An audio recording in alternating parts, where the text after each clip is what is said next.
ये जिला कुरुक्षेत्र में लगभग 1,14,000 हेक्टेयर में धान की बिजाई होती है, जिसमें से लगभग 20,000 एकड़ में धान की सीधी बिजाई भी होती है। और इस समय धान की सीधी बिजाई भी जोरों पर है और रोपाई का कार्य भी साथ साथ जोरों पर है, क्योंकि 15 जून के बाद हमारी धान की सीधी बिजाई और रोपाई दोनों स्टार्ट हो जाती है। और धान की सीधी बिजाई तो उससे पहले ही स्टार्ट हो जाती है। तो मैं किसान भाइयों से अनुरोध करूंगा कि जो अभी भी धान की सीधी बिजाई कर रहे हैं या करना चाहते हैं, तो 1-2 दिन है वो कर सकते हैं। उसमें अपने खेत को बिल्कुल समतल कर लें कंप्यूटर करा से, घोड़ी से। और 2 तरीके से इसकी बिजाई करें, एक तो तरबत्तर में या सूखे में। तरबत्तर में तो खेत को अच्छे से 2-3 बार जुताई करने के उपरांत वो आप उसमें जो सिंचाई कर दें और जैसे ही बत्तर आता है उसमें आप बिजाई कर सकते हैं। और सूखे में बिजाई करने उपरांत तुरंत पानी दे दें। तो ये हमारे गाँव-गाँव में इस पर तकनीकी सत्र भी आयोजित किए जा रहे हैं। ज़्यादा जानकारी आप 1-2 घंटे के सेशन होते हैं, वहाँ पर आप प्राप्त कर सकते हैं। उन सब जितने भी तकनीकी सत्र गाँव में आयोजित किए जा रहे हैं, वहाँ पर आप लेकर जानकारी ले सकते हैं। और पिछली बार कितने कितने एकड़ में बिजाई बिजाई की गई थी? अब की बार क्या कुछ टारगेट मान के चल रहा है कृषि विभाग? हाँ, देखिए धान की सीधी बिजाई का पिछली बार हमारा 20,000 का टारगेट था, लेकिन जब हमने ग्राउंड पे वेरीफाई किया, वो एक्चुअल वेरिफिकेशन में हमारा लगभग 8,000 एकड़ वेरीफाई हुआ था, और जिसकी प्रोत्साहन राशि हमने अभी कुछ ही दिन पहले सभी किसानों के खातों में डाल दी है। इस साल धान की सीधी बिजाई की प्रोत्साहन राशि जो है पिछले साल से ₹500 बढ़ा दी गई है, यानी ₹4500 कर दिया। पिछले साल 4,000 थी, अब की बार ₹500 बढ़ा के देने की कोशिश की जा रही है। किसानों को समझाया जा रहा है, जागरूक किया जा रहा है। मेरा आप सबके सभी किसानों से अनुरोध है कि वो हमारे पोर्टल पर इसका पंजीकरण कराएँ समय रहते।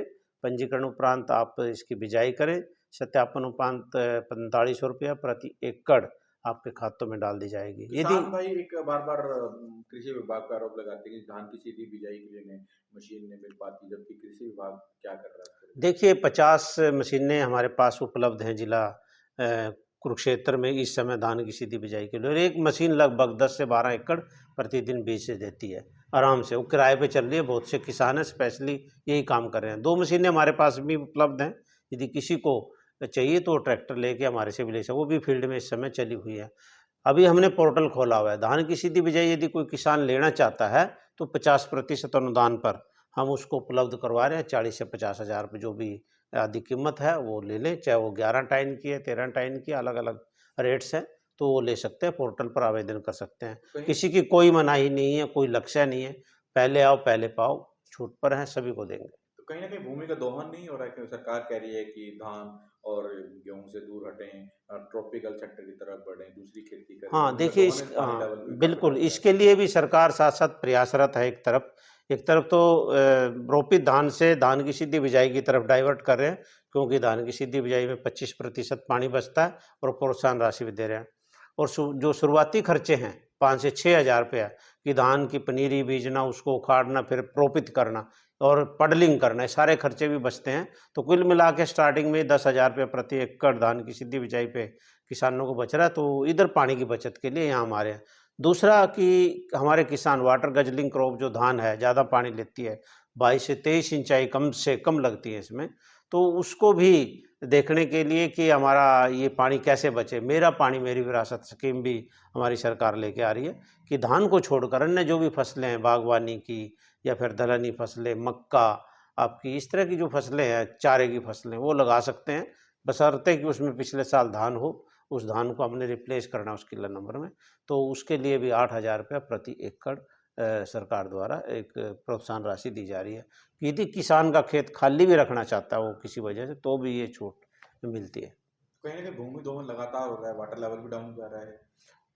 हाँ, देखिए किसान छोड़ना नहीं चाहता अपने खेतों को, लगातार समझाया जा रहा है कि जो भी रेनी सीजन से पहले समर आती है तो उसमें आप सनबाथ ज़रूर कराएँ खेतों को, ताकि जितने भी फंगस है इत्यादि वो सब खत्म हो जाएँ और ज़मीन अच्छे से उसके पोर्स खुल जाएँ और जैसे बरसात आएगी पानी पीना शुरू करें। लेकिन कुछ पॉकेट्स है हमारी जो कि वेजिटेबल पॉकेट्स है, वहाँ पर किसान 3-3 फसलें लेने की कोशिश करता है, इसलिए भूमि का ज़्यादा से ज़्यादा दोहन हो रहा है।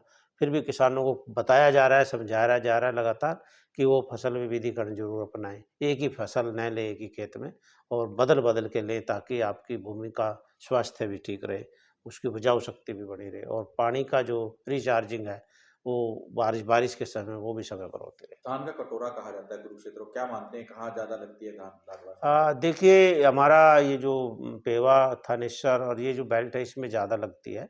लाडवा शाबाद में वेजिटेबल का मिक्स एरिया है, वहाँ पर पूरा डाइवर्सिफ़ाइड एरिया बबैन, लाडवा आपका शाबाद में।